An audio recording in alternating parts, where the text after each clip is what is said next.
ಬೆಂಗಳೂರು ಫಸ್ಟ್ಗೆ ಮತ್ತೊಮ್ಮೆ ಸ್ವಾಗತ. ಈಗ ನೋಡೋಣ ಸಿಟಿ ರೌಂಡ್ಸ್. ರಾಜರಾಜೇಶ್ವರಿ ನಗರದ ಬಿಬಿಎಂಪಿ ವಲಯ ಕಚೇರಿ ಮುಂದೆ ಪೌರ ಕಾರ್ಮಿಕರು ಅಹೋರಾತ್ರಿ ಪ್ರತಿಭಟನೆ. 2 ತಿಂಗಳಿಂದ ಸಂಬಳ ನೀಡದಿದ್ದಕ್ಕೆ ಆಕ್ರೋಶ. ಪುಟ್ಟ ಮಕ್ಕಳ ಸಮೇತ ರಸ್ತೆಯಲ್ಲೇ ಅಡುಗೆ ಮಾಡಿ ಧರಣಿ. ಮಣಿಪಾಲ್ ವಿದ್ಯಾರ್ಥಿನಿ ಅತ್ಯಾಚಾರಕ್ಕೆ ವಾಟಾಳ್ ನಾಗರಾಜ್ ಖಂಡನೆ. ಮೆಜೆಸ್ಟಿಕ್ನಲ್ಲಿ ತಮಟೆ ಚಳುವಳಿ. ಅತ್ಯಾಚಾರಿಗಳಿಗೆ ಉಗ್ರ ಶಿಕ್ಷೆ ವಿಧಿಸುವಂತೆ ಆಗ್ರಹ.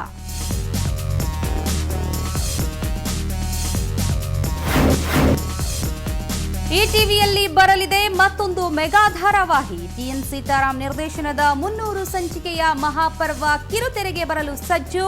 ಖಾಸಗಿ ಹೋಟೆಲ್ನಲ್ಲಿ ನಡೆದ ಸುದ್ದಿಗೋಷ್ಠಿಯಲ್ಲಿ ಟಿಎನ್ ಸೀತಾರಾಮ್, ಈಟಿವಿ ಪ್ರೋಗ್ರಾಮಿಂಗ್ ಮುಖ್ಯಸ್ಥ ಪರಮೇಶ್ವರ್ ಗುಂಡ್ಕಲ್ ಹಾಗೂ ಕಿರುತೆರೆ ನಟನಟಿಯರು ಭಾಗಿ. ಶ್ರೀ ಕಾರುಣ್ಯ ಸುಬ್ರಹ್ಮಣ್ಯಂ ತಂಡದವರಿಂದ ಗಿನ್ನಿಸ್ ದಾಖಲೆ. ನ್ಯಾನೋ ಕಾರು ಮೂಲಕ 10 ದಿನದಲ್ಲಿ 10,128 ಕಿಲೋಮೀಟರ್ ದೂರ ಪ್ರಯಾಣ ಮಾಡಿ ರೆಕಾರ್ಡ್. 3 ದಾಖಲೆ ವೀರರಿಗೆ ಸನ್ಮಾನ.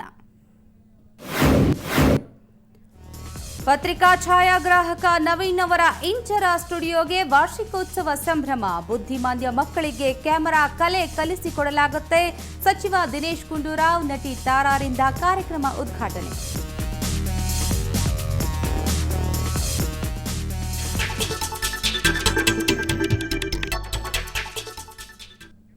ಬೆಂಗಳೂರಿನ ಅಭಿವೃದ್ಧಿಗಾಗಿ ಐಟಿ ಕ್ಷೇತ್ರದ ಗಣ್ಯರು ನೀಡಿದ ಕೆಐಜಿ ವರದಿಯ ಸಾಧಕ ಬಾಧಕಗಳ ಕುರಿತು ಅಭಿವೃದ್ಧಿ ಪಠಣ ಸರಣಿ ಪ್ರಸಾರವಾಗ್ತಾ ಇದೆ. ಅಷ್ಟಕ್ಕೂ ಈ ವರದಿಯಲ್ಲಿ ಏನಿದೆ, ಯಾವ ಹೊಸ ಯೋಜನೆಗಳಿಗೆ ಜನರು ವಿರೋಧ ವ್ಯಕ್ತಪಡಿಸ್ತಾ ಇದ್ದಾರೆ, ಈ ಕುರಿತು ಸರಣಿಯ ಇಂದಿನ ವರದಿ ಎಲ್ಲಿದೆ.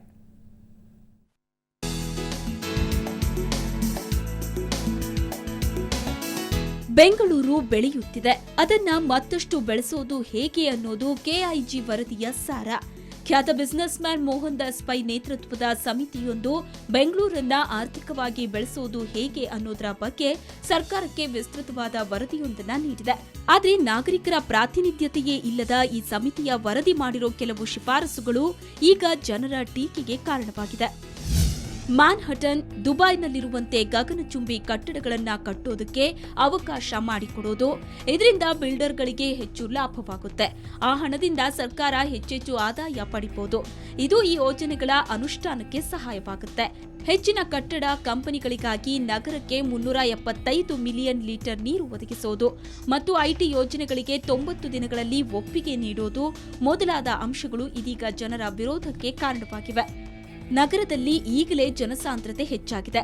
ಈ ಮಧ್ಯೆ ಶಿಫಾರಸುಗಳನ್ನ ಮಾಡಿದ್ರೆ ಸಾವಿರಾರು ಕಂಪನಿಗಳು, ಲಕ್ಷಾಂತರ ಜನರು ನಗರದೊಳಗೆ ಬಂದ್ರೆ ಅವರಿಗೆ ಬೇಕಾದ ರಸ್ತೆ, ಗಾಳಿ, ನೀರು, ಪಾರ್ಕಿಂಗ್ಗೆ ಅವಕಾಶವಾದರೂ ಎಲ್ಲಿದೆ ಅನ್ನೋದು ಜನರ ಪ್ರಶ್ನೆ.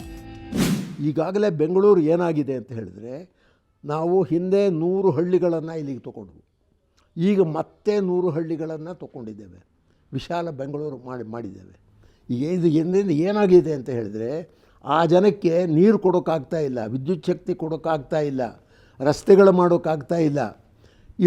ಇವುಗಳನ್ನು ಬೆಳೆಸ್ತಕ್ಕದ್ದು ಜನ ಬಡಿಸಿದ್ದಲ್ಲ, ಭೂಮಾಫಿಯಾಗಳು. ಅವರು ಇವರಿಗೆಲ್ಲ ಹಣ ಕೊಟ್ಟು, ಶಾಸಕರಿಗೆ ಅವರಿಗೆ ಹಣ ಕೊಟ್ಟು ವೋಟ್ ಮಾಡಿಸ್ಕೊಂಡಿದ್ದಾರೆ. ಬೃಹತ್ ಬೆಂಗಳೂರನ್ನು ಬೆಳೆಸಬೇಕು, 100 ಹಳ್ಳಿಗಳು ಮಾಡಬೇಕು ಅಂತ ಅವರಿಗೆ ಬೇಕು. ಯಾಕೆಂದರೆ ಬೆಂಗಳೂರಿಗೆ ಅದು ಭಾಗ ಸೇರಿದ ತಕ್ಷಣ ಅದರ ಬೆಲೆಗಳು ಜಾಸ್ತಿ ಆಗ್ತದೆ. ಕೇವಲ ಆರ್ಥಿಕ ಅಭಿವೃದ್ಧಿಯನ್ನೇ ಬೆಂಗಳೂರಿನ ಅಭಿವೃದ್ಧಿ ಅಂತ ಬಿಂಬಿಸುವ ಇಂಥ ವರದಿಯನ್ನ ನಾಗರಿಕ ಸೇವಾ ಸಂಘಟನೆಗಳು ವಿರೋಧಿಸುತ್ತಿವೆ. ಸಂಸದ ರಾಜೀವ್ ಚಂದ್ರಶೇಖರ್ ಸಹ ಈ ಬಗ್ಗೆ ಧ್ವನಿ ಎತ್ತಿದ್ದು, ಮುಖ್ಯಮಂತ್ರಿಗಳಿಗೆ ಈ ಬಗ್ಗೆ ಪತ್ರ ಬರೆದಿದ್ದು, ಅದರ ಮುಖ್ಯಾಂಶ ಇಂತಿದೆ. ಮಾನ್ಯ ಸಿದ್ದರಾಮಯ್ಯನವರೇ, ನಗರಕ್ಕೆ ಅಗತ್ಯವಿರುವ ರಸ್ತೆಗಳು, ವಿದ್ಯುತ್ ಶಕ್ತಿ, ನಾಗರಿಕ ಸವಲತ್ತು ಮುಂತಾದ ಮೂಲಭೂತ ಸೌಕರ್ಯಗಳ ಇತಿಮಿತಿ ಪರಿಗಣಿಸದೆ ಬಿಲ್ಡರ್ಗಳ ಅಗತ್ಯಕ್ಕೆ ತಕ್ಕಂತೆ ಫ್ಲೋರ್ ಸ್ಪೇಸ್ ಅಧಿಕಗೊಳಿಸಿ ಇದರಿಂದ ಬೆಂಗಳೂರಿನ ಆದಾಯ ಹೆಚ್ಚಿಸಲು ಶಿಫಾರಸು ಮಾಡಿರೋದು ನಗರಕ್ಕೆ ಸಾವಿನ ಗಂಟೆಯನ್ನ ಬಾರಿಸುತ್ತಿದೆ. ಅಲ್ಲದೆ ಇಂದು ನಗರ ಮತ್ತು ನಾಗರಿಕರು ಎದುರಿಸ್ತಾ ಇರೋ ಸಮಸ್ಯೆಗಳಿಗೆ ಮುಖ್ಯ ಹೊಣೆಗಾರರಾಗಿರೋ ಬಿಲ್ಡರ್ಗಳು, ಗುತ್ತಿಗೆದಾರರು ಮತ್ತು ರಿಯಲ್ ಎಸ್ಟೇಟ್ ಕಂಪನಿಗಳ ಹಿತಾಸಕ್ತಿಗೆ ನಗರದ ಯೋಜನೆಗಳು ಶರಣಾಗಬೇಕೆನ್ನುವುದನ್ನ ಈ ವರದಿ ಸೂಚಿಸುತ್ತೆ. ನಗರ ನಿರ್ಮಿಸುವ ಜವಾಬ್ದಾರಿಯನ್ನ ಬಿಲ್ಡರ್ಗಳಿಗೆ ನೀಡುವ ಪದ್ಧತಿ ಎಲ್ಲೂ ಇಲ್ಲ ಮತ್ತು ಅದು ಬೆಂಗಳೂರಿನಲ್ಲೂ ಆಗಬಾರದು. ಅದರ ಬದಲು ಬೆಂಗಳೂರಿನ ಸುತ್ತಮುತ್ತಲಿನ ಪಟ್ಟಣಗಳನ್ನ ಬೆಳೆಸೋ ಪ್ರಯತ್ನ ಮಾಡೋದೇ ಕ್ಷೇಮ ಅನ್ನೋದು ಪ್ರಜ್ಞಾವಂತರ ಅಭಿಪ್ರಾಯ. ಬೆಂಗಳೂರಿನಿಂದ ಕ್ಯಾಮರಾಮನ್ ಮಂಜು ಜೊತೆ ರಜನಿ ಎಂಜಿ, ಸುವರ್ಣ ನ್ಯೂಸ್.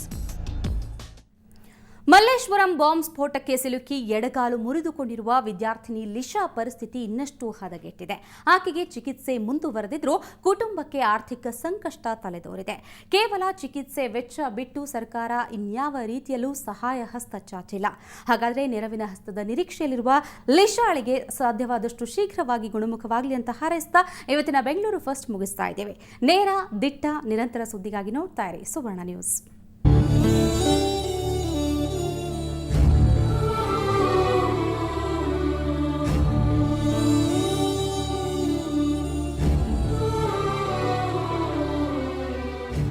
ಕಾಲಿಗೆ ಸುತ್ತಿದ ಬ್ಯಾಂಡೇಜ್, ಯಾರ ನೆರವಿಲ್ಲದೆ ಓಡಾಡಲಾಗದ ಪರಿಸ್ಥಿತಿ. ಇದು ಮಲ್ಲೇಶ್ವರಂ ಬಾಂಬ್ ಸ್ಫೋಟದಲ್ಲಿ ಗಾಯಗೊಂಡ ವಿದ್ಯಾರ್ಥಿನಿ ಲಿಶಾ ಕಥೆ. ಮಲ್ಲೇಶ್ವರಂ ಬಾಂಬ್ ಸ್ಫೋಟ ಸಂಭವಿಸಿ ಇವತ್ತಿಗೆ ಬರೋಬ್ಬರಿ 69 ದಿನಗಳಾದವು.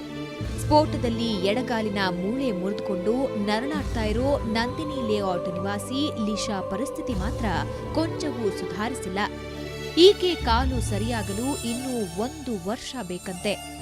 ಆಮೇಲೂ 10% ಊನ ಉಳಿದುಕೊಳ್ಳಲಿದೆ ಅಂತಾರೆ ವೈದ್ಯರು. ಹಾಗಾಗಿ ಲಿಶಾಗೆ ಶಾಶ್ವತವಾಗಿ ಅಂಗವೈಕಲ್ಯ ಕಾಡಲಿದೆ. ಹೀಗಿದ್ರೂ ಮಾನಸಿಕವಾಗಿ ಕುಗ್ಗದ ಲಿಶಾಗೆ ತಾನು ಇಂಜಿನಿಯರ್ ಆಗಬೇಕು ಅನ್ನೋ ಆಸೆ ಕಮರಿಲ್ಲ. ನಗರದ ಯಾವುದಾದರೊಂದು ಕಾಲೇಜಿನಲ್ಲಿ ಇಂಜಿನಿಯರಿಂಗ್ ಸೀಟ್ ಕೊಡಿಸಿ ಅಂತ ಸರ್ಕಾರಕ್ಕೆ ಮನವಿ ಮಾಡಿದ್ದಾಳೆ. ಸರ್ಕಾರ ಇಲ್ಲಿ ಗಂಟ ಟ್ರೀಟ್ಮೆಂಟ್ ಕೊಟ್ಟಿದೆ, ಇನ್ನು ಮುಂದೇನೂ ಟ್ರೀಟ್ಮೆಂಟ್ ಕೊಡಬೇಕು. ನನ್ನ ಎಜುಕೇಷನ್ನು ಅವರೇ ನೋಡ್ಕೊಬೇಕು. ಇವಾಗ ಕಾಲು 100% ಸರಿ ಹೋಗಲ್ಲ, ಅಂಗವಿಕಲ ಅಂತಲೇ ನಾನು 100% ಸರಿ ಹೋಗಲ್ಲ ಅದು. ಸೊ ಗೌರ್ಮೆಂಟ್ ಅವರು ಒಂದು ಎಜುಕೇಷನ್ ಕೊಟ್ಟು ಅದ್ರ ಪ್ರಕಾರನೇ ಒಂದು ಜಾಬ್ ಅನ್ನೋದು ಕೊಟ್ಟು ನನ್ನ ಭವಿಷ್ಯ ಅವರೇ ನೋಡ್ಕೊಬೇಕು. ಲಿಶಾ ಕುಟುಂಬ ಅಷ್ಟೇನೂ ಆರ್ಥಿಕವಾಗಿ ಸದೃಢವಾಗಿಲ್ಲ. ತಂದೆ ದೊರೆಸ್ವಾಮಿ ಲಾರಿಗಳ ಬ್ಯಾಟರಿ ರಿಪೇರಿ ಕೆಲಸ ಮಾಡ್ತಾರೆ. ಮಗಳ ಚಿಕಿತ್ಸೆಗಾಗಿ ಈಗಾಗಲೇ 1.5 ಲಕ್ಷ ವ್ಯಯಿಸಿದ್ದಾರೆ. ನಾವು ಈಗ ಹಾಸ್ಪಿಟ್ಲಲ್ಲಿ ಟ್ರೀಟ್ಮೆಂಟ್ ಕೊಟ್ಟರು ಕೂಡ ಸುಮಾರು 2 ಲಕ್ಷ ರೂಪಾಯಿ ಮೇಲೆ ನಮ್ಮದು ಸ್ವಂತ ಹಣ ಖರ್ಚಾಗಿದೆ. ನಾವು ತಿರುಗ್ತಾ ಇದ್ದೀವಿ. ನಾವು ಏನೋ ಕಷ್ಟ ಬಿದ್ದು ನೋಡ್ಕೊಂಡು ಅದನ್ನು ತೊಗೊಂಡು ತಿರುಗ್ತಾ ಇದ್ದೀವಿ. ಇಲ್ಲಿ ಗಂಟ ನಮ್ಮನ್ನು ಯಾರು ತಿರುಗಿ ನೋಡಿ ಯಾವ ಒಂದು ಅಧಿಕಾರಿಗಳು ಬಂದು ನಮ್ಮನ್ನು ನೋಡ್ತಾ ಇಲ್ಲ. ನಾವು ತಿರುಗ್ತಾ ಇದ್ದೀವಿ, ವಿಧಾನಸೌಧಕ್ಕೆ ತಿರುಗ್ತಾ ಇದ್ದೀವಿ, ಇನ್ನೊಂದು ಕಡೆ ತಿರುಗ್ತಾ ಇದ್ದೀವಿ, ಲೆಟರ್ಗಳು ತೊಗೊಂಡು ತಿರುಗ್ತಾ ಇದ್ದೀವಿ. ಅವತ್ತು ಯಾರು ನಮ್ಮನ್ನು ತಿರುಗಿ ನೋಡೋಕೆ ಬರ್ತಾ ಇಲ್ಲ.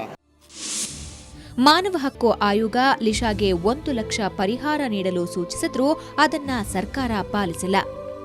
ಈಗಲಾದರೂ ಲಿಶಾಳ ಭವಿಷ್ಯ ಬೆಳಗೋ ಕೆಲಸಕ್ಕೆ ಮುಂದಾಗಲಿ ಅನ್ನೋದೇ ಎಲ್ಲರ ಆಶಯ. ಬೆಂಗಳೂರಿನಿಂದ ಕ್ಯಾಮರಾಮನ್ ಅತೀಕ್ ಜೊತೆ ಮಸೂದ್ ದೊಡ್ಡೇಬಾಗಿಲು, ಸುವರ್ಣ ನ್ಯೂಸ್.